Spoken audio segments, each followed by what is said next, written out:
Bonjour, bienvenue, j'espère que vous allez bien, j'espère que tout se passe bien pour vous. Aujourd'hui, épisode 21 de la saison 2 du Bootcast, nous allons partager ensemble l'écrit 65 de Nichiren Daishonin intitulé « L'hiver se transforme toujours en printemps ».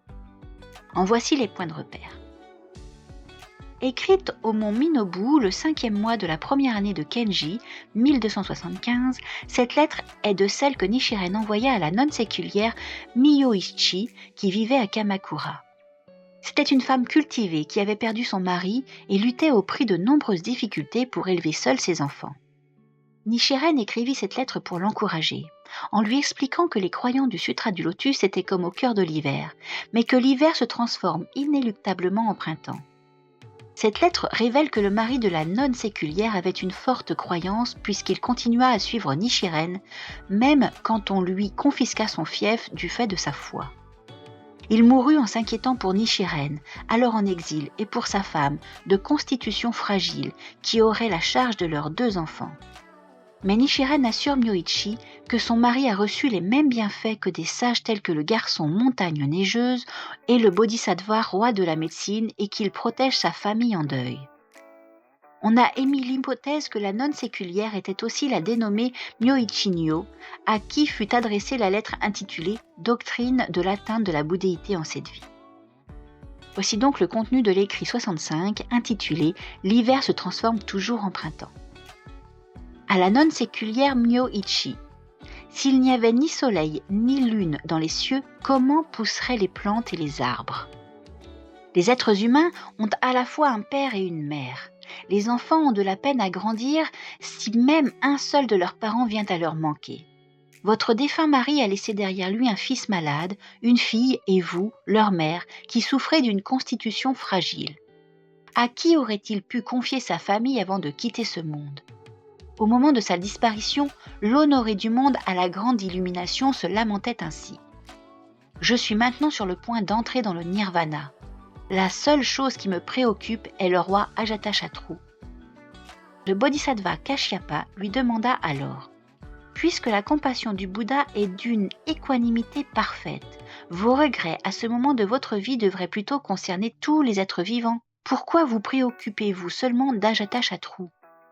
Le Bouddha répondit « Supposez qu'un couple ait 7 enfants et que l'un d'eux tombe malade. Même si les parents portent à tous leurs enfants un amour égal, ils se préoccuperont davantage de l'enfant malade. » Dans la grande concentration et pénétration, Tiantai commenta ainsi ce passage de sutra.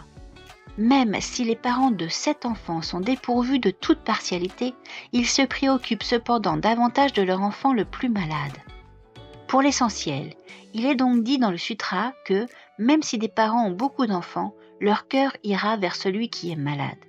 Or, le Bouddha considère tous les êtres vivants comme ses enfants.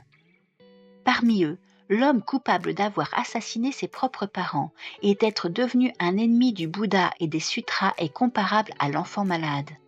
Le roi Ajatashatru régnait sur le royaume du Magadha. Il assassina son père, le roi Bimbisara, puissant protecteur du Bouddha Shakyamuni, et devint un ennemi du Bouddha. C'est pourquoi les dieux célestes l'abandonnèrent. Le soleil et la lune apparurent à contretemps et la terre se mit à trembler violemment pour se débarrasser de lui. Tous ces sujets rejetèrent les enseignements du Bouddha et d'autres royaumes se mirent à attaquer le Magadha. Tout cela est dû au fait que le roi Ajatashatru prit le cruel Devadatta pour maître. Cela lui valut de se retrouver un beau jour le corps couvert de plaies purulentes et il fut prédit que, le 7e jour du 3e mois, il mourrait et tomberait dans l'enfer aux souffrances incessantes. Fort affligé, le Bouddha hésita à entrer dans le nirvana. Il se lamentait ainsi. « Si je pouvais sauver le roi Ajatashatru, je pourrais également sauver de la même façon toutes les personnes mauvaises. Votre défunt mari avait un fils qui était souffrant et une fille. Je ne peux m'empêcher de penser au chagrin qu'il a dû ressentir en sachant que, s'il devait les abandonner en quittant ce monde, son épouse âgée, aussi faible qu'un arbre desséché, se retrouverait seule et il a dû éprouver bien de la peine pour ses enfants. De plus, il s'est peut-être aussi inquiété pour Nichiren. Mais, puisque les paroles du Bouddha ne peuvent en aucun cas être mensongères, il est certain que le Sutra du lotus se propagera largement. De ce fait, votre mari a peut-être senti qu'il allait se passer quelque chose et que ce moine serait de plus en plus hautement respecté. Contrairement à ce qu'il espérait, j'ai été exilée, et il a dû se demander comment le Sutra du lotus et les 10 filles Rakshasa avaient bien pu tolérer cela. S'il était encore en vie, quelle joie serait la sienne de voir que Nichiren a été gracié. Et qu'il serait content d'apprendre que ma prophétie s'est réalisée, maintenant que l'empire mongol a attaqué le Japon et que le pays est en pleine crise. Ce sont là des sentiments bien normaux pour un homme du commun. Ceux qui croient dans le Sutra du lotus vivent comme en hiver, mais l'hiver se transforme toujours en printemps.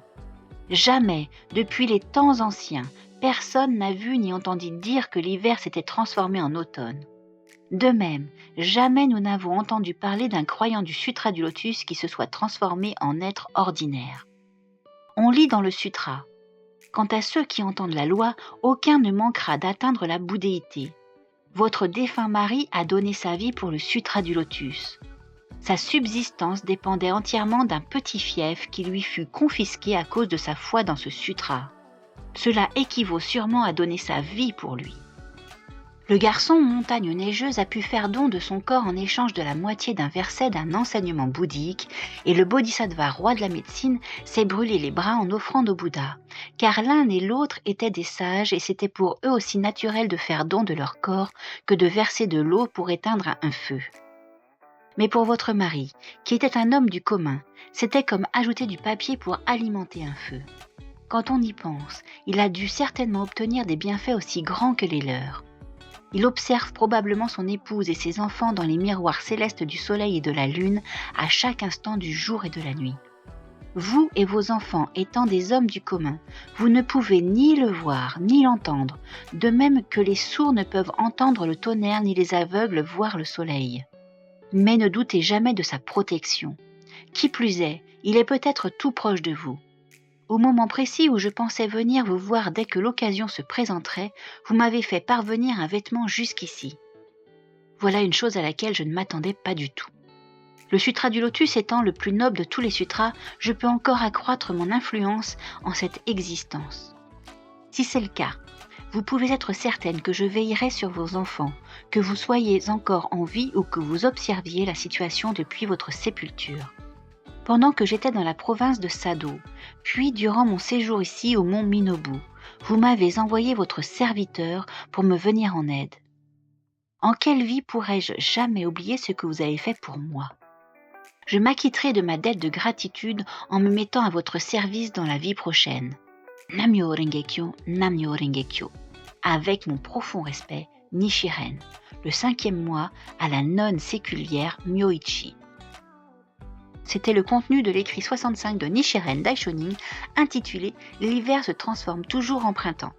Nous sommes sur toutes les plateformes de streaming audio, Apple Podcast, Deezer, Spotify, Amazon Music, Google Podcast. Nous sommes aussi sur YouTube, nous avons une chaîne. Abonnez-vous, activez la cloche, partagez. Je vous dis à très très vite. Merci d'avoir été présent, merci d'avoir écouté, merci d'être là, merci de nous soutenir et je vous fais de gros bisous.